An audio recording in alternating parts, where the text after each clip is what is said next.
रामपुर जंगल में 6 महीनों से बारिश की एक बूंद भी नहीं गिरी थी। सारे पेड़ पौधे सूख कर ठूठ हो चुके थे और पक्षियों के घोंसले भूख की मार से सूने पड़ गए थे। रानो, आज मैं पूरब की पहाड़ियों तक गया था, पर वहाँ की बड़ी नदी भी अब रेत का मैदान बन चुकी है। पूरे जंगल में अनाज का एक दाना नहीं है। टुन्नू जी, आप हिम्मत मत हारिए। जब तक हमारे पंखों में जान है, हम कोई ना कोई रास्ता जरूर निकाल लेंगे। क्या रास्ता निकाले? बाजार में सिर्फ लालची कालू कौआ के पास अनाज का गोदाम बचा है। वो एक मुट्ठी बाजरे के बदले हमारी 2 बीघा जमीन गिरवी रखने को कह रहा है। नहीं पापा, हम अपनी पुश्तैनी जमीन उस लालची कौवे को नहीं देंगे। हम 2 दिन भूखे रह लेंगे, पर किसी के आगे झुकेंगे नहीं। गुड़िया ठीक कह रही है। सूखी नदी के पास जो हमारी बंजर जमीन है, हम वहाँ बैंगन की खेती करेंगे। मेरे पास पिछले साल के कुछ बीज सुरक्षित रखे हैं। बैंगन की खेती? रानो, उस जमीन की मिट्टी पत्थर जैसी सख्त हो चुकी है। वहाँ घास का एक तिनका नहीं उगता। बिना पानी के वहाँ बैंगन कैसे उगेंगे? ये नामुमकिन है। नामुमकिन तब तक होता है जब तक कोशिश न की जाए। कल सुबह पूरा परिवार खेत पर चलेगा। यही हमारा आखिरी फैसला है। अगली सुबह जब सूरज की पहली किरण जमीन पर पड़ी तो रानो का पूरा परिवार सूखी नदी के किनारे खड़ा था। जमीन इतनी सख्त थी कि उस पर पैर रखने से भी धूल उड़ रही थी। अरे वाह, रामपुर जंगल के नए जमींदार। ओ टुन्नू, ओ रानो, इस तपती धूप में क्यों जान देने पर तुले हो? इस बंजर जमीन ने आज तक सिर्फ कांटे उगाए हैं। कालू भाई, हम अपनी तरफ से कोशिश कर रहे हैं। तालू भाई, हमारी चोंच भले ही छोटी है, लेकिन हमारी हिम्मत तुम्हारे अनाज के गोदाम से कहीं ज्यादा बड़ी है। तुम अपने गोदाम की फिक्र करो, हमारे खेत पर आकर वक्त बर्बाद मत करो। ठीक है, तुम्हारी ये हेकड़ी 2 दिन में निकल जाएगी। जब भूख के मारे पेट पीठ से लग जाएगा, तब मेरे ही पास आओगे। पर याद रखना, तब मैं ब्याज 2 गुना कर दूंगा। कालू के जाने के बाद जंगल के सबसे बुजुर्ग उल्लू बाबा वहाँ से गुजरते हैं। रानो बेटी, तुम्हारी हिम्मत की दाद देनी पड़ेगी, लेकिन याद रखना, ये सिर्फ बंजर मिट्टी नहीं है।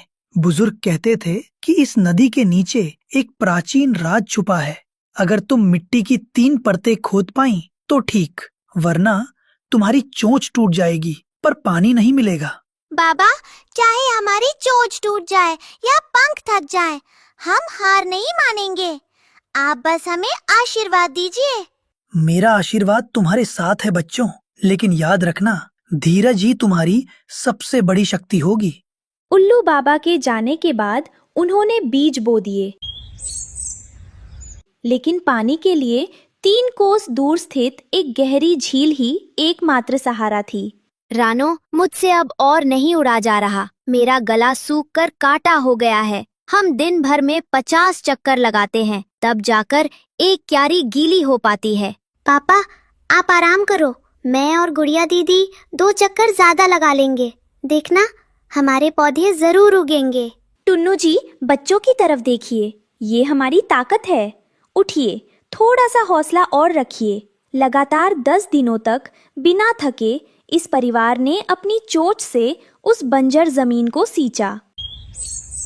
11वें दिन की सुबह मिट्टी को चीरकर छोटे छोटे हरे अंकुर बाहर निकल आए, जिसे देखकर बच्चों की खुशी का ठिकाना नहीं रहा। समय बीतता गया और रानो की मेहनत रंग लाने लगी। बैंगन के पौधे अब बड़े हो चुके थे और उन पर सुंदर बैंगनी रंग के फूल खिलाए थे। लेकिन ठीक उसी रात किस्मत ने एक भयानक करवट बदली। पापा, मम्मा, देखो बाहर कैसा शोर आ रहा है। हमारे खेत की तरफ कोई जंगली जानवर बढ़ रहा है। भागो यहाँ से, हमारे खेत को मत उजारो, कोई रोको इन्हें। टुन्नू और बच्चे जानवरों को भगाने की नाकाम कोशिश करते हैं। जानवर पूरी फसल को तहस नहस करके आगे निकल जाते हैं। सुबह का सूरज उगता है और खेत का मलबे जैसा नजारा देखकर सबका दिल दहल जाता है। सब खत्म हो गया। रानो, सब खत्म हो गया। हमारी महीनों की मेहनत मिट्टी में मिल गई। अब हम कालू कौआ के गुलाम बनने से खुद को नहीं बचा सकते। नहीं टुन्नू जी, सब खत्म नहीं हुआ है। रोना बंद कीजिए।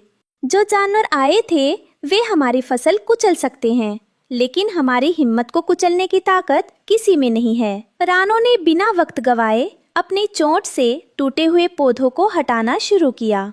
तभी उसकी चोंच जमीन के एक गहरे गड्ढे से टकराई, जहां जंगली जानवरों के भारी खुरों ने मिट्टी को गहरा खोद दिया था। टुन्नू जी, बच्चों, जल्दी यहाँ आओ। देखो, जानवरों ने हमारी फसल जरूर उजाड़ी, लेकिन उनके पैरों की गहरी मार से हमारी जमीन के नीचे छुपा बरसों पुराना मीठे पानी का गुप्त सोता फूट पड़ा है। अरे, ये तो चमत्कारी पानी है। इस सूखे में हमारे खेत के बीचों बीच पानी का खजाना निकल आया। अब पानी की कोई कमी नहीं थी। उस जादुई झरने के पानी और रानो की ममताई देखभाल से जो बचे हुए पौधे थे वे 3 ही दिनों में असाधारण रूप से बड़े हो गए। उन पर जो बैंगन उगे वे सामान्य आकार से दुगने बड़े थे और धूप में नीले मोतियों की तरह चमक रहे थे। जब कल्लू कौवा को पता चला कि रानो के खेत में चमत्कारी बैंगन उगे हैं और पानी का सोता फूट पड़ा है, तो उसके मन में लालच आ गया। उसने रात के अंधेरे में खेत पर कब्जा करने के लिए नकली दस्तावेज तैयार कर लिए।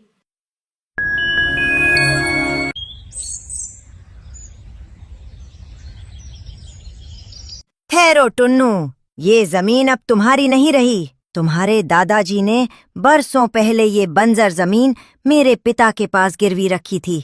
ये देखो कागज, अब ये जादुई पानी और बैंगन मेरे हुए। नहीं, ये झूठ है। मेरे दादाजी ने कभी कोई कर्ज नहीं लिया था। भाई, कागज बहुत पुराना है, लेकिन जरा इस पर लगी मोहर तो दिखाओ। हमारे रामपुर जंगल की सरकारी मोहर तो नीली होती है, पर तुम्हारे इस कागज पर काली स्याही लगी है। और सबसे बड़ी बात, इस कागज पर तारीख लिखी है 30 फरवरी, जो कैलेंडर में कभी होती ही नहीं। उल्लू बाबा और बाकी कुछ पक्षी भी वहाँ एकत्र हो जाते हैं और कल्लू का झूठ पकड़े जाने पर उस पर हंसने लगते हैं। धिक्कार है तुम पर कालू, जालसाजी करते हो। तुरंत यहाँ से भाग जाओ, वरना पूरे जंगल से तुम्हारा बहिष्कार कर दिया जाएगा।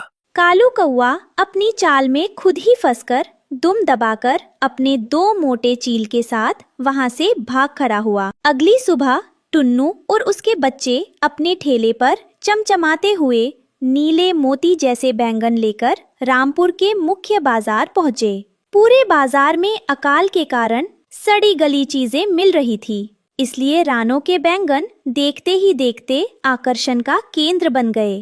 अरे टुन्नू भाई, ये क्या जादू है? इस भयंकर सूखे में तुम्हारे पास इतने बड़े, रसीले और चमकदार बैंगन कहाँ से आए? ऐसा लग रहा है मानो ये कोई सब्जी नहीं बल्कि नीले मोती हों। हाँ भाई, इनकी खुशबू इतनी ताजी है कि भूख और बढ़ गई है। मुझे 5 किलो बैंगन दे दो, चाहे जो कीमत हो। तोता भाई, ये कोई जादू नहीं है। ये मेरी पत्नी रानो की सोच और हमारी बंजर जमीन के नीचे से फूटे जादुई झरने का फल है। दोपहर तक रानो के सारे बैंगन ऊंचे दामों पर बिक चुके थे और उनका ठेला खाली हो गया था। कालू कौवा का गोदाम, जहां वो महंगा और कीड़ों वाला अनाज बेच रहा था, अब पूरी तरह सूना पड़ चुका था।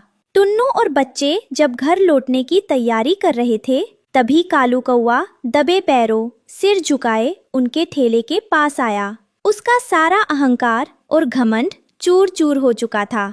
टुन्नू भाई, रानो बहन, मुझे माफ कर दो। मैंने तुम्हें जान का मजाक उड़ाया था। आज मेरी दुकान पर एक भी ग्राहक नहीं आया। मेरे घर में भी बच्चे भूखे हैं। क्या मुझे भी थोड़े बैंगन मिलेंगे? ये लीजिए कालू भाई, मेहनत की सब्जी का स्वाद चखिए। एक भूखे को खाली हाथ लौटाना हमारी परवरिश का हिस्सा नहीं है, चाहे वो हमारा दुश्मन ही क्यों ना हो। कालू कौवा की आंखों में शर्म के आंसू आ जाते हैं और वह चुपचाप वहां से चला जाता है। शाम को पूरा परिवार अपने घोंसले में बैठकर गर्मा गर्म खाना खाने लगा। मम्मा, अगर उस रात जानवरों के आने के बाद आप भी हार मान लेती तो आज हम कालू कौवा के गुलाम होते। आपने हमें सिखाया कि स्वाभिमान से जीना किसे कहते हैं। देखा बेटा, मैंने कहा था ना कि भगवान सब देखता है और मेहनत का फल मीठा होता है, और हमारा फल तो बैंगन के रूप में नीले मोती जैसा कीमती निकला। रानो ने मुस्कुराकर अपने पूरे परिवार को अपनी ममतामयी पंखों के घेरे में समेट लिया। उस सूखी नदी के किनारे का वो छोटा सा खेत अब उनके परिवार की अटूट हिम्मत और कभी न खत्म होने वाले हौसले की मिसाल बन चुका था।